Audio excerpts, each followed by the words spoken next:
بسم اللہ الرحمن الرحیم۔ بہت بڑی خبر انڈیا میں کوہرام مچ جائے گا۔ اس خبر کے بعد بلکہ مچ گیا ہوگا۔ انڈیا کی جو گنگا ہے وہ خشک ہو گئی ہوگی، حلق خشک ہو جائیں گے انڈین میڈیا کا۔ یہ ساری خبر بہت بڑی خبر آپ کو دی جا رہی ہے، بہت بڑی خبر دی جا رہی ہے۔ یہ جو مودی صاحب ہیں ان کی ماں مر جائے گی اور یہ رو رو کر اپنے چاچو جو بائیڈن کو جو ہے وہ پکار رہے ہوں گے کہ پاکستان نے کہاں سے ان کا ہاتھ رکھا ہے اور پاکستان نے کیا کر کے دکھایا ہے۔ اس ٹائم جو اسٹریٹجی چل پڑی ہے بڑی خبر ہے، اور وہ بھی ایک چھوٹے بندے کی طرف سے نہیں ہے، پورے ایک بہت بڑا نامور کھلاڑی ہے جس کا نام پیٹ کمنز ہے۔ اس نے بہت بڑی اچھی خبر دی ہے، بہت بڑی خبر دی ہے چاچو جو بائیڈن اور جو مودی صاحب ہیں ان کے لیے۔ یہ ان کے اوپر مرچیں دھولنے والی جگہ پہ اوپر یہ کافی خبر جو میں آپ کو شیئر کرنا چاہ رہا ہوں، اور پاکستان کے امیج کے حوالے سے جو بہت بڑی ڈیولپمنٹ سامنے آئی ہے، بہت بڑی خبر ہے کہ آسٹریلوی ٹیم جو کہ 24 سال بعد پاکستان کا جو ہے وہ اس ٹائم ٹور کر رہی تھی، اور ساتھ ہی ایک بم بلاسٹ ہوا جس میں کافی زیادہ لوگوں کی شہادتیں ہو گئیں اور کافی زیادہ لوگ جو کہ زخمی ہو گئی۔ ظاہری بات ہے کہ وہ کون سی قوتیں ہیں جو پاکستان کے اندر کرکٹ نہیں چاہتی۔ کئی بار یہ ایکسپوز کر چکے ہیں اس بارے میں کہ ہمارا ہمسایہ ملک جس میں کوئی بھی خوشی ہو ہمارے ہمساؤں کو آگ لگ جاتی ہے کہ ان کے گھر میں ہمارے گھر میں خوشی کیوں ہے، تو ہمسائے کو آگ تو لگ جانی تھی۔ اس آگ کے اوپر جو ٹھنڈا پانی ڈالا ہے وہ آسٹریلوی ٹیم کے جو اس ٹائم جو ان کے کپتان ہیں، کیپٹن ہیں پیٹ کمنز نے، اس نے بہت بڑا ایک آرٹیکل لکھا ہے، جو آرٹیکل میں آپ کو پڑھ کے سنانا چاہتا ہوں۔ وہ آرٹیکل جو کہ چاچو جو بائیڈن جو مودی ہے ان کی سانسیں رک جائیں گی، ان کو سانپ سونگھ جائے گا۔ تو پیٹ کمنز نے لکھتے ہیں کہ یہ میری زندگی کا بہت بڑا اچھا آرٹیکل ہے، اور انہوں نے یہ بھی ساتھ لکھا کہ یہ جو میں آرٹیکل دے رہا ہوں یہ ہر بندہ اس کو ضرور پڑھے اور اس کے بارے میں ضرور آگاہ کرے۔ پیٹ کمنز جو کہ آسٹریلوی کپتان ہیں اور آج کل راول پنڈی میں کرکٹ کھیل رہے ہیں، یہاں پہ ٹیسٹ سیریز چل رہی ہے، وہ لکھتے ہیں کہ اپنے ایک انسٹاگرام سٹوری کے اوپر انہوں نے اپنا جو آرٹیکل لکھا ہے اس میں وہ لکھتے ہیں کہ جب ہم راول پنڈی میں پریکٹس سیشن کر رہے تھے تو اسلام آباد اور پنڈی کے پہاڑوں سے اللہ اکبر کی آواز آئی، تو اس شہر سے اب تک ہم نہیں نکل سکے۔ بہت بڑی اسلاموفوبیا جن کے بارے میں ہمارے اوپر پابندیاں بھی ہیں، اور اسلاموفوبیا کے جس حوالے سے مسلمانوں کو دیکھا جاتا ہے یہ اسی کے مترادف چیز نہیں، بلکہ اس کی اسلام کی ایک اچھی روشنائی حاصل ہوئی ہے کہ ایک آسٹریلوی کپتان پیٹ کمنز نے لکھا ہے اپنے آرٹیکل میں۔ وہ لکھتے ہیں کہ جب ہم پریکٹس سیشن کر رہے تھے تو پہاڑوں سے اللہ اکبر کی صدائیں بلند ہوئی اور اس شہر سے اب تک ہم نہیں نکل سکے۔ یہ بہت بڑا جملہ لکھا ہے کہ اس سے اب تک ہم نہیں نکل سکے۔ پیٹ کمنز یہ لکھتے ہیں کہ یہ جو آرٹیکل میں لکھ رہا ہوں یہ پاکستان آنے سے پہلے کی سوچ اور پاکستان آ کر جو ہم نے دیکھا ہے یہ اس کی عکاسی کرتا ہے۔ کہتے ہیں یہ کوئی نارمل ٹور نہیں ہے، وہ اپنی ہسٹری میں لکھ کے رہے ہیں کہ یہ کوئی نارمل ٹور نہیں ہے۔ میں آپ کو یہ ساتھ ساتھ کیونکہ انہوں نے وہ اپنی جو ہے وہ انگلش میں لکھا ہے تو میں آپ کو اس کو اردو کی ٹرانسلیشن بتا دیتا ہوں۔ وہ لکھتے ہیں کہ یہ جو ٹور ہے یہ کوئی نارمل ٹور نہیں، ہم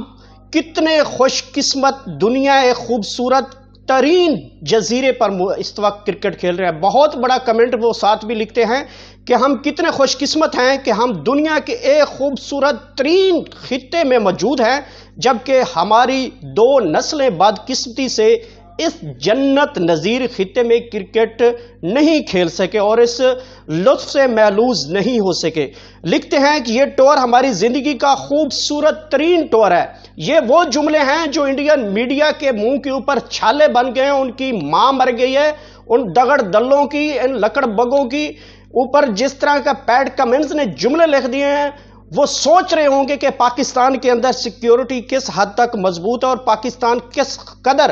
کرکٹ لور ہے اور یہاں پہ کرکٹ سے محبت کرنے والے۔ لکھتے ہیں کہ یہ میں ذاتی طور پہ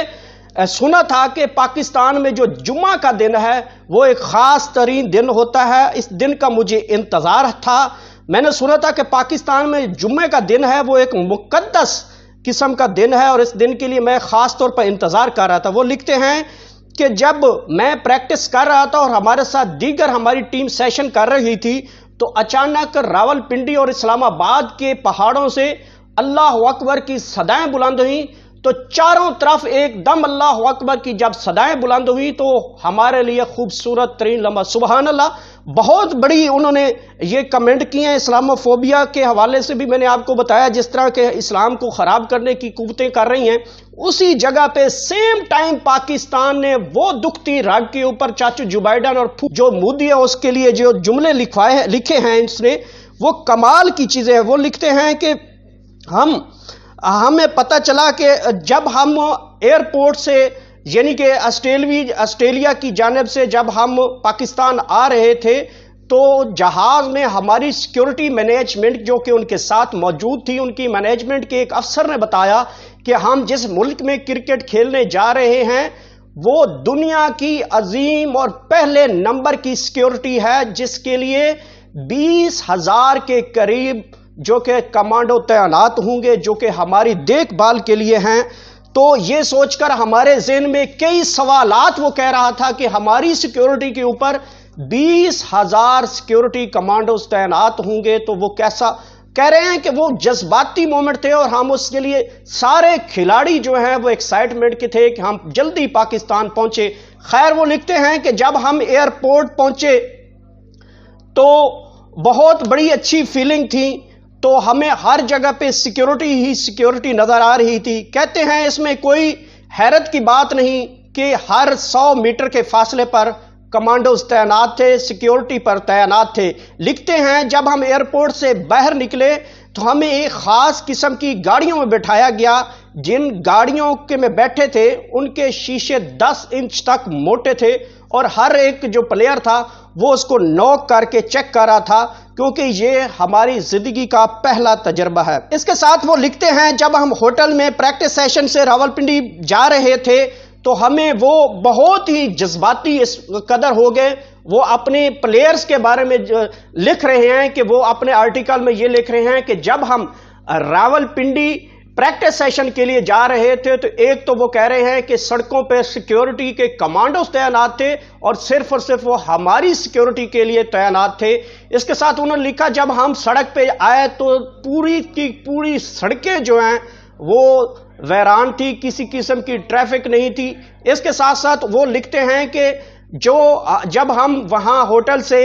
پریکٹس سیشن راولپنڈی اسٹیڈیم پہنچے تو چاروں طرف کی دکانیں جو ہیں وہ بند تھی اور وہ خود کو اس قدر محفوظ کر رہے تھے اور خود کو اس قدر وہ جذبات پہ قابو نہیں پا رہے تھے کہ پاکستان کے اندر کس حد تک کرکٹ لور ہے اور پاکستان کس حد تک یہ سب کچھ ہمارے لیے کیا ہے۔ میں ان لوگوں کا احسان ماندوں، میں ان لوگوں کی دلوں کی جو جذبات ہیں ان کی قدر کرتا ہوں،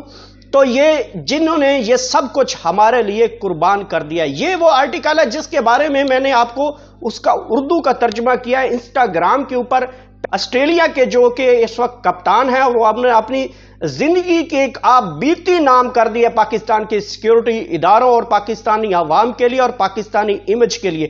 یہ وہ کمنٹس ہیں جو کہ انڈیا میں بامبڑ بھڑکا دیں گے۔ انڈیا کے آگ اتنی لگ چکی ہوگی کہ ان کا میڈیا کے اوپر سختہ طاری ہو گیا ہوگا، زبان پہ چھالے ہو گئے ہوں گے، حلق خشک ہو گیا ہوگا کہ کس قدر۔ سیم ٹائم اس ٹائم ایک بلاسٹ ہو جاتا ہے جو کہ راولپنڈی میں مسجد میں ایک دھماکہ ہوا ہے جمعہ کی نماز کے بعد، جس میں تقریباً 60 کے قریب شہادتیں موجود ہیں اور کئی ہے جو لوگ اس میں زخمی ہوئے۔ اچھا، میرا یہ بات کرنے کا مقصد ہرگز اس کے ساتھ اس کو جوڑنے کا مقصد یہ نہیں تھا کہ جو اس وقت چل رہا ہے، کیونکہ اس وقت عدم اعتماد کی جو تحریک ہے وہ زور پکڑتی جا رہی ہے، یہ ایک جمہوری حسن بھی ہے، لیکن میں یہ کہنا چاہتا ہوں کہ یہ وقت ٹھیک نہیں تھا جب 24 سال بعد آسٹریلیا پاکستان کے اندر کرکٹ کھیلنے کے لیے آیا ہے اور اس کے آسٹریلوی کپتان نے جو کمنٹس لکھ دیے ہیں، جو انسٹاگرام پہ آرٹیکل لکھ دیا ہے، وہ ان اپوزیشن والوں کے لیے بہت بڑے منہ پہ تماچا ہے۔ وہ یہ لکھ رہے ہیں کہ ہم کتنا محلوز ہو رہے ہیں، اور یہ سارے وہاں پہ اکٹھا ہو کر اس پاکستان کے امیج کو خراب کرنے کی کوشش کر رہے ہیں۔ اس میں یہ بات تو ظاہر ہوتی ہی ہے کہ یہ ان کے پیچھے غیر ملکی قوتیں ہیں جو کہ اس وقت پاکستان کے امیج کو خراب کرنا چاہ رہی ہیں۔ پاکستان میں جب بڑی سٹیبلٹی آ رہی تھی تو اس وقت یہ قوتیں نکل رہی۔ تاریخ ان لمحوں کو یاد رکھے گی کہ آسٹریلوی ٹیم پاکستان میں آ کر اللہ اکبر کہہ رہی تھی، اور ہماری جو اپوزیشن جماعتیں ہیں وہاں جا کے ناچ گانا ڈھول ڈھمکا اور ٹھمکے لگانے والی عورتوں کے ساتھ وہاں پہ جا رہے ہیں۔ تو بہت بڑی یہ خبر تھی آپ تک شیئر کرنے کی۔ بہرحال اس کے اوپر مختلف ہمارے جو ہے وزیر اعظم بھی جو ہے وہ کوئی دودھ کے دھلے ہوئے نہیں ہیں، میں ان کے اوپر بھی تنقید کرتا رہتا ہوں، لیکن ان کو بھی اپنا سیدھا رستہ اپنانا ہوگا۔ اب ان کا ایجنڈا لے کے جا رہے ہیں کہ مہنگائی کے خلاف یہ مارچ ہے، جبکہ ان کو یہ تھوڑا سا ڈیلے کر لیتے تو پاکستان کے لیے بہت خوبصورت لمحات تھے۔ میں عمران خان کو ڈیفینڈ نہیں کر رہا، لیکن عمران خان کو بھی یہ چاہیے کہ جس قدر مہنگائی ہو چکی ہے، کیونکہ ہم ایشیا میں نمبر 1 پہ ہیں مہنگائی میں، تو اس کو دیکھنا ہوگا۔ خان صاحب کہتے رہتے ہیں کہ ہم دنیا میں مہنگائی ضرور ہے لیکن ہم ایشیا میں کیوں نمبر 1 ہیں، یہ ان کے لیے بھی سوچنا چاہیے۔ تو آج کی جو بات کرنے کا ٹاک آف ڈے تھا یہی تھا کہ ایک بہت بڑی خبر اور بہت بڑا آرٹیکل جو صدیوں یاد رکھا جائے گا کہ آسٹریلوی ٹیم یہاں پہ آ کر کیسا محظوظ ہو رہی ہے۔ آج کے لیے اتنا ہی، کل کے لیے تک اجازت دیجیے، اور میری دعا ہے کہ اللہ تعالیٰ آپ کو اتنی زیادہ خوشیاں دے اور آگے آپ کو خوشیاں تقسیم کرنے کی طاقت اور استطاعت عطا فرمائے۔ اللہ حافظ۔